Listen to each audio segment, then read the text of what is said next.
Text पढ़ रहे थे हम लोग हिस्ट्री में। अब तक क्या पढ़ा था हमने? टुडे इज 6 अक्टूबर, ठीक है। क्या पढ़ा था अब तक हमने? अब तक हम लोग अरब इन्वेशन पढ़ चुके हैं, टर्किश इन्वेडर्स के बारे में पढ़ चुके हैं, अब तक हम लोग बाणभट्ट के बारे में पढ़ चुके हैं, है ना, नागभट्ट के बारे में पढ़ चुके हैं, नागभट्टा, ठीक है, बप्पा रावत के बारे में पढ़ चुके हैं, ठीक है। इसके अलावा हमने पृथ्वीराज चौहान को पढ़ा है। ये चीजें अब तक हम पढ़ चुके हैं। तो अगर आपने लास्ट वीडियोस नहीं देखे हैं तो उसे देख लेना और उन्हीं के अकॉर्डिंग आगे बढ़ेंगे आप लोग, ठीक है। आज हमारा जो नेक्स्ट टॉपिक है वो है हमीर चौहान। हमीर चौहान के बारे में पढ़ेंगे। हमीर चौहान का जो टाइम पीरियड है वो 1282 से 1301 तक रहा है।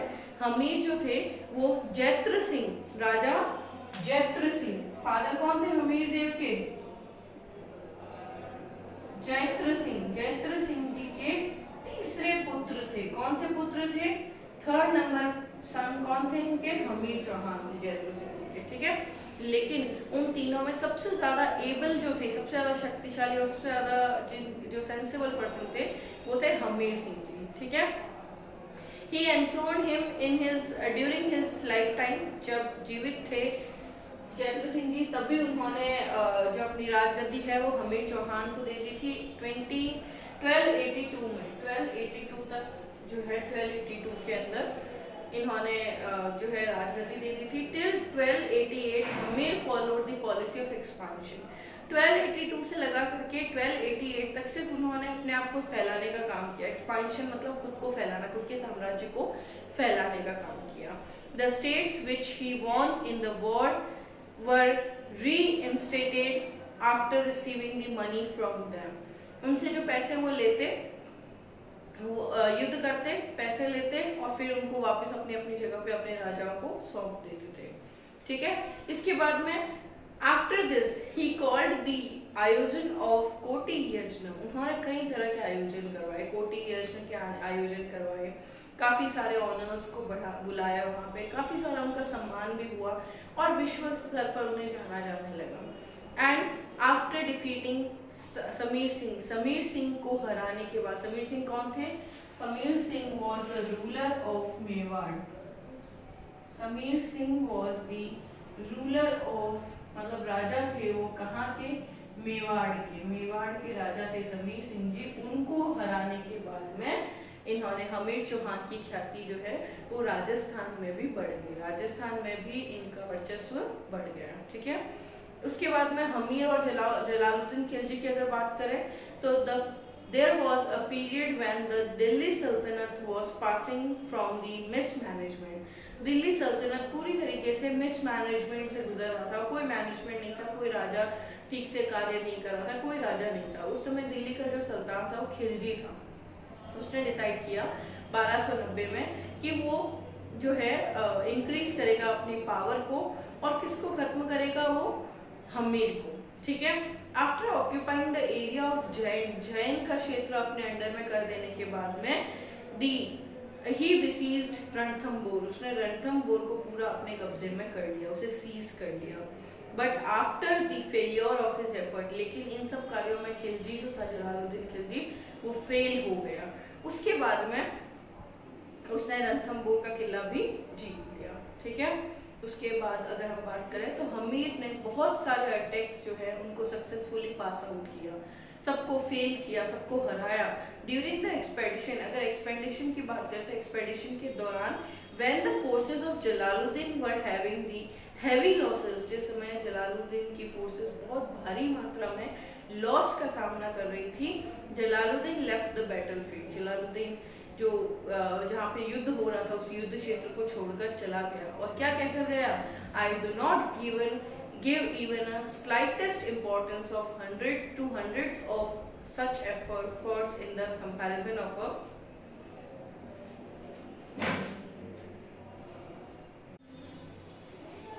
sorry for the disturbance, okay।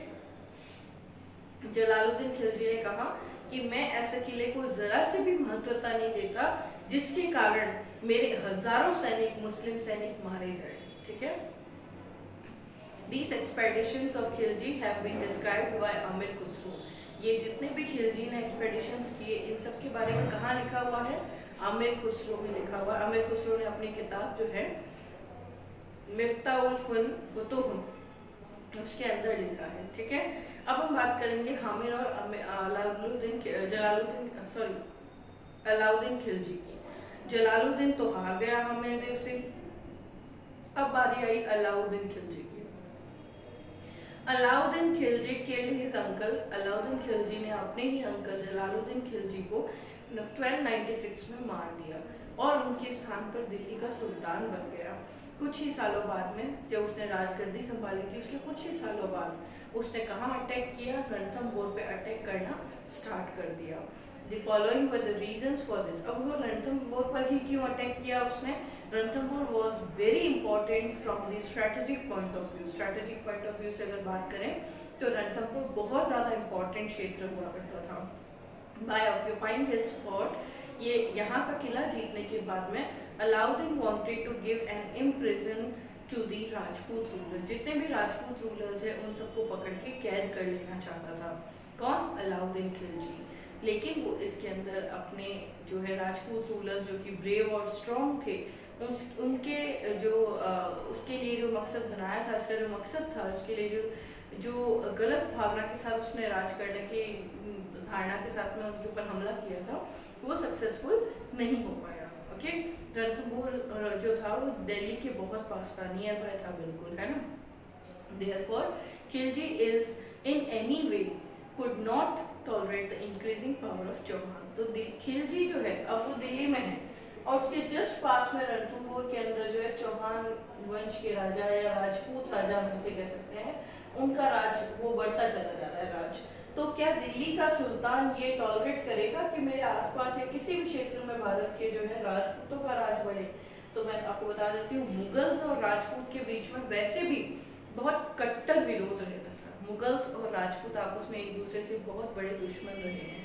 ठीक है, इसके अलावा बिफोर अलाउद्दीन से पहले उसके अंकल जलालुद्दीन ने काफ़ी सारे अटेम्प्ट्स किए थे। 2 अटेम्प्ट्स और भी किए गए थे जिसके अंदर उन्होंने रणथंभौर के किले को तो जरूर जीता लेकिन रणथंभौर को नहीं जीत पाए थे। इसके अलावा तो सारे अटेम्प्ट फेल ही गए थे उनके, है ना। अब अलाउद्दीन उस चीज़ का बदला भी लेना चाहता था। अलाउद्दीन ने इस चीज़ का बदला लेने के लिए क्या किया? अपने अंकल का मौत का बदला लेने के साथ ही मुगल्स के मान सम्मान को ठेस न पहुंचे इसलिए उन्होंने रणथंभौर पे हमला करना शुरू कर दिया। अलाउद्दीन वॉज एम्बिशियस पर्सन, बहुत ही एम्बिशियस पर्सन था। जो चाह लिया वो पा लिया वाली कंडीशन थी उसकी। मैंने सोच लिया मुझे ये चाहिए तो बस चाहिए, इस धारणा के साथ में वो कार्य करता था। ठीक है, The attack on Ranthambore was the result of this policy of imperialism। वो चाहता था पूरे भारत पे राज करना, imperialism चाहता था वो। इस imperialism की जो पॉलिसी थी उसी को अपनाते हुए उसने रणथंभौर पर भी हमला कर दिया था। To given the shelter, according to Hamir महाकाव्य के मुताबिक, हमीर महाकाव्य क्या है? नयनचंद्र हमीर महाकाव्य, हमीर देव के बारे में इसके अंदर सब कुछ लिखा है। हमीर महाकाव्य किसके द्वारा लिखी गई है? नयनचंद्र द्वारा लिखी गई है हमीर महाकाव्य। हमीर महाकाव्य के अंदर ये बताया गया है कि मुगल जो है उनके अटैक करने का रीजन जो है वो हमीर ने खुद उन्हें दिया था, मीर मोहम्मद को शेल्टर देकर के। मीर मोहम्मद को शेल्टर दी थी, उसने शरण दी थी। मीर मोहम्मद जो कि दिल्ली की सल्तनत अलाउद्दीन से लड़कर आया था, उसका कमांडर था, उसको उसके साथ दगाबाजी करके यहाँ आया और हमीर ने उसे शरण दे दी उसकी जान बचाने के लिए। ठीक है, द मुस्लिम हिस्टोरियन इसामी जो मुस्लिम हिस्टोरियन है उन्होंने भी यही बताया अपनी किताब के अंदर कि 1299 में उन्होंने लिखा था कि हमीर देव ने मुगल्स को अटैक करने की वजह खुद दी थी। Alauddin had sent his 2 commandos. Alauddin ने अपने 2 कमांडर्स जो है वो यहाँ भेजे थे, उलुग खान और नुसरत खान, कि जाओ और गुजरात पर हमला कर दो। लेकिन गुजरात जीतने के बाद ही जब उनकी फोर्स वापस लौट रही थी, the Mongols revolted on the issue of distribution of the wealth from लूट। जो गुजरात से जितनी भी लूट रखी थी उन्होंने, उस बीच में मंगोल्स के बीच में आपस में क्या हो गया? झगड़ा हो गया कि ये लूट का हिस्सा इतना मैं लूंगा, इतना मैं लूंगा, ये कहकर आपस में वो लड़ पड़े। दो the rebels were very badly, but जो वहाँ जो दमन हुआ बहुत बुरा था, लेकिन मोहम्मद शाह जो थे, मोहम्मद शाह, उन्होंने और उनके भाई ने, कालीब्रू उनका भाई था, कालीब्रू, उन दोनों ने मिलकर के इस पूरे हमीर शेल्टर को, हमीर देव के शरण में भाग गए। वहां जाकर के उन्होंने शेल्टर ले ली थी। ठीक है, हमीर ने उनका वेलकम किया और उन्हें मोहम्मद शाह को जो है जागीर प्रदान की, किसकी, जागाना की। अच्छा, उनके जो मुगल्स के जो लोग भाग कर आए हैं सैनिक, उन्हीं को एक्सेप्ट भी किया है, और इतना ही नहीं, वो लूट के सामान लाए हैं, उनके साथ एक्सेप्ट किया, उसे जगाना की जागीर भी दी है अपने क्षेत्र में। तो इससे हमीर हाथ नामक एक क्रिएशन है, वो चंद्रशेखर ने लिखा, हमीर हाथ किताब है। तो उसके बेसिस पर ये बताया गया है कि मीर मोहम्मद शाह जो थे, वो मराठा बेगम जो थी अलाउद्दीन खिलजी की, उनसे जो है प्रेम में पड़ चुके थे। And both made a conspiracy to end the Khilji, और उन दोनों ने कोशिश की और एक प्लान बनाया कि वो खिलजी को समाप्त कर देंगे। लेकिन खिलजी को इस बारे में पता चल गया। He made an effort to retain him. देखिए, मीर मोहम्मद शाह सिर्फ लूट कर ही नहीं आए थे और सिर्फ दगा कर ही नहीं आए थे, बल्कि वो खिलजी की बीवी से अफेयर चला कर आए थे। अब दोनों के बीच में अफेयर था, बीवी के बीच में और मीर मोहम्मद के। दोनों ने मिलकर ये भी सोचा था कि वो क्या करेंगे, खिलजी को मार देंगे और उसकी जगह मीर मोहम्मद राजा बन जाएगा। लेकिन खिलजी को ये बात पता चल गई, उसने मीर मोहम्मद को मरवाने के लिए भेजा। लेकिन इससे पहले कि मीर मोहम्मद तक कोई सैनिक पहुंचता और उसे मार पाता, मीर मोहम्मद यहाँ से भाग करके किसकी शरण में चला गया, हामिर देव चौहान जो है, हामिर चौहान की शरण में चला गया। ठीक है, he made an effort to retain him, उसे मारने की कोशिश की गई, लेकिन वो हामिर की शरण में गया और हामिर ने उसे एक्सेप्ट भी कर लिया। अलाउद्दीन खिलजी ने कोशिश भी की कि वो हमीर में से उसने कहा कि आप इसे वापस लौटा दीजिए, ये मेरा सैनिक है। लेकिन अलाउद्दीन खिलजी ने उसकी इस बात को हमीर देव ने उसकी इस बात को एक्सेप्ट नहीं किया। इसलिए हमीर देव पर खिलजी का अटैक हुआ। ठीक है, अब शुरुआती दौर में तो हमीर जो है वो खिलजी से जीता। 1299 के अंदर अपनी उलुग खान की लीडरशिप, अलाप खान और नुसरत खान की लीडरशिप में जो अटैक हुआ रणथंभौर पे, उसको जीत गया वो। इस्लामी के मुताबिक वो तो जीत गया, नया शौहबार था तो उसके अंदर तो वो जीत गया था। और उसने एक नया नाम रखा अपनी उलुग खान, जब उसके क्षेत्र में आया और उसने जब जीता वहाँ पे, तो उसने उस क्षेत्र का नाम क्या रखा, नौशहर रखा। इतना ही नहीं, हमें महाकाव्य में ये भी बताया गया है कि कोटि यज्ञ के कंप्लीशन की भी बात उसमें बताई गई है कि उसके बाद में कोटि यज्ञ कंप्लीट भी हुआ है। हमें काफी बिजी रहता था मौन व्रत के अंदर, और उसी समय 2 चोर उसने भेजे थे, धर्म सिंह और भीम सिंह को। ठीक है, क्योंकि वो खुद तो मौन व्रत में था, तो उसने धर्म सिंह और वीर सिंह को भेजा कि जाओ और खिलजी जो आकर के अटैक करके बैठे हैं अपने यहाँ पे, नौशहर नाम बना दिया है, और जो आकर उलुग खान होकर बैठे हैं उनके ऊपर जाके अटैक करो। ठीक है, they also captured the wealth of लूट फ्रॉम देम। उन लोगों ने, जो राजपूत थे, उन्होंने खिलजी पर अटैक किया और उनको भगाया ही नहीं, बल्कि उन्होंने लूट कर जो सामान लेकर आए थे वो लोग, उनका सामान भी उन्होंने रख लिया। One portion of force is the leadership of धर्म सिंह। एक पोर्शन जो थी धर्म सिंह की लीडरशिप जो थी, वो सेना तो क्या हो गई, उसको वापस भागना पड़ा। बिना वेल्थ ले ली, पैसे वैसे ले ली, लूट ले ली, फिर वो वापस भाग गई। लेकिन ये दूसरी सेना थी, भीम सिंह की सेना, वो वहीं पे रुकी रही। To know it an opportunity for him, अपने लिए एक अपॉर्चुनिटी मिल गई है, वो सेना भाग गई है, इन पर हम हमला करेंगे, इनको मारेंगे, पीटेंगे और हम लोग यहाँ पे जीत जाएंगे। तो फिर क्या होगा, हम लोगों की ख्याति होगी, है ना, राजा हमें कुछ देंगे, कुछ जागीर देंगे हमें, है ना। इस चक्कर में वो वहाँ रुक गए। उसके बाद में जो है जो to know it an opportunity they left there. Alap Khan ने उन पर हमला कर दिया। वो जो स्मॉल पोर्शन था हमीर देव की जो फोर्स थी, उस पर हमला कर दिया और हमला करके भीम सिंह को मार दिया। भीम सिंह मारे गए, काफी लोग मारे गए। और जब हमीर को ये बात पता चली तो उसने सोचा धर्म सिंह जो है वो इस सारी कार्य के लिए रिस्पॉन्सिबल है, इसलिए उसने धर्म सिंह को भी अंधा करवा दिया। ठीक है, भीम सिंह की मौत के लिए धर्म सिंह रिस्पॉन्सिबल है। भीम सिंह, धर्म सिंह 2 लोगों को भेजा है, दोनों के साथ टुकड़ी गई है। धर्म सिंह ने सोचा भाई पैसे वैसे लूट लिए, अब ये लोग यहाँ क्या करेंगे, अपने आप भाग देंगे, अपन चलते हैं वापस, है ना, बट ये लोग अपने को मार देंगे। लेकिन भीम सिंह ने कहा कि हम तो वहीं रहेंगे, हमारी सेना यहीं रहेगी, वो तो चले गए, चलो अब इन पे हम लोग और हमला करेंगे। ये सोच के वो वहीं टिके रहे। वहीं टिकने के कारण वहाँ पे धर्म सिंह जो भीम सिंह था उसको अलाप खान नामक जो व्यक्ति था मुगल्स के अंदर, तो उसने उस पर हमला कर दिया और उसे मार दिया। इस कारण जो है धर्म सिंह जी हमीर देव जो है वो बहुत गुस्से में आ गए और उन्होंने भीम सिंह को मरवा दिया। ठीक धर्म सिंह जी जो है उनको अंधा करवा दिया। ठीक है, भीम सिंह की मृत्यु के लिए धर्म सिंह जो है रिस्पॉन्सिबल है, ये कहते हुए उन्होंने धर्म सिंह को अंधा करवा दिया। अब भोजराज ने इस सारे कार्यभार को संभाला। ठीक है, भीम सिंह धर्म सिंह दोनों आउट हो गए।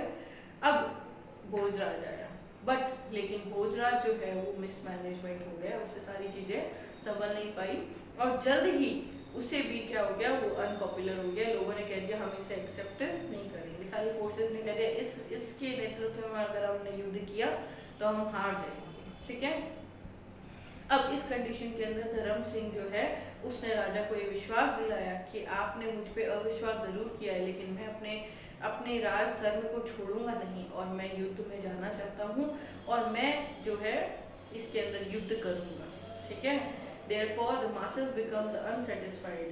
On the other hand, Bhojraj reached in खिलजी's court. Bhojraj कहाँ पहुँच गए? खिलजी के कोर्ट में पहुँच गए। खिलजी के कोर्ट में पहुँचने के बाद उन्होंने टर्मिनेशन को अनॉय कर दिया and he prompted win the court fort of Ranthambore. उसने सुल्तान फॉर अटैक ऑन, उसने सुल्तान को जो है भोजराज जो थे, उसने भोजराज और आमिर के बीच में काफ़ी गुस्सा, लड़ाई, एनिमिस्टिक बिहेवियर चलता था। तो भोजराज ने कहा सुल्तान से कि खिलजी जी मैं आपके लिए काम करूंगा, मैं जो है इसको मरवाऊंगा, रणथंबोर पे अटैक करवाऊंगा, लेकिन रणथंबोर मुझे चाहिए। मैं उस राजा को हरवाऊंगा आपसे, लेकिन रणथंबोर मुझे चाहिए। सुल्तान ने कहा ठीक है जाओ। उन्होंने जाकर के उस पर हमला किया। But in the war of Hindutva valley और हिंदुओं और चौहानों के बीच में सुल्तान जो है defeated the force of sultan. Chauhan ने सुल्तान की फोर्स को क्या कर दिया? डिफीट कर दिया। When Sultan came to know about the defeat, जैसे ही सुल्तान को इस बारे में पता चला कि वो हार गए हैं तो उन्हें बड़ा गुस्सा आया और उन्होंने बहुत बड़ी लीडरशिप के अंदर उलुग खान की लीडरशिप और नुसरत खान की लीडरशिप में बहुत बड़ी सेना वहाँ भेजी। ठीक है, हमीर को हराने के लिए। This force occupied the fort of जानी। इन लोगों ने जानी के किले को अपने अंडर में कर लिया and send the message to Hammir. Hammir को एक मैसेज भिजवाया कि अपने आप को हमारे हवाले कर दो। ठीक है, और अगर ऐसा नहीं कर सकते तो हम मोहम्मद शाह जो है, जो तुम्हारी कस्टडी में है, वो हमें दे दो और अपना भाई कालीब्रू ले लो। ठीक है, और कालीब्रू और मोहम्मद शाह को हमें दे दो और अपना राज्य हमसे ले लो, हम आप पे कोई हमला नहीं करेंगे। ठीक है, और इन्होंने एक नई डिमांड और रखी। उन्होंने कहा देवल्दी जो है, देवल्दी का विवाह जो है सुल्तान के साथ में कर दिया जाए। इसलिए Devaldi suggested to accept the proposal. Devaldi ने कहा कि इस प्रपोजल को एक्सेप्ट कर लो जिससे कि हमारा किला जो है वो बच सके। लेकिन हमीर देव ने उसकी बात नहीं मानी और हमीर ने कहा हम दूसरे तरीके से इससे डील करेंगे। उलुग खान ने रणथंबोर का किला अपने अंडर में कर लिया। पाशिम और गागर्ज नामक जो किले थे वो भी चारों तरफ से घेर लिए थे। ऑन दी अदर हैंड, वहीं दूसरी तरफ जो इक्विपमेंट्स थे फोर्ट के अंदर वो सब भी पत्थरों से जो है पत्थर फेंक के तोड़ दिए गए। और इतना ही नहीं, उन इक्विपमेंट्स के नाम क्या क्या थे जिन इक्विपमेंट्स को इस्तेमाल किया गया युद्ध के लिए? भैरव यंत्र, थिकुल्या और मुरकटी, भैरुल्य, थिकोता, ये 3 नाम याद रखिएगा। One stone fell on the down upon Nusrat Khan. एक पत्थर नुसरत खान के ऊपर गिरा और वो बुरी तरीके से घायल होकर वहीं पे उसकी कुछ दिनों में मृत्यु हो गई। It created sadness in royal army. Royal army में बड़ा दुख छा गया। हमीर टुक एडवांटेज, हमीर ने इस बात का एडवांटेज लिया और उन सब पर रॉयल आर्मी पर अटैक कर दिया, जिसके कारण अब उलुग खान तो तैयार ही नहीं था इस युद्ध के लिए, इस अटैक के लिए, और अचानक से अटैक कर दिया गया। तो इस कारण वो वहां से हार गया और पीठ दिखा के वहां से चले गए।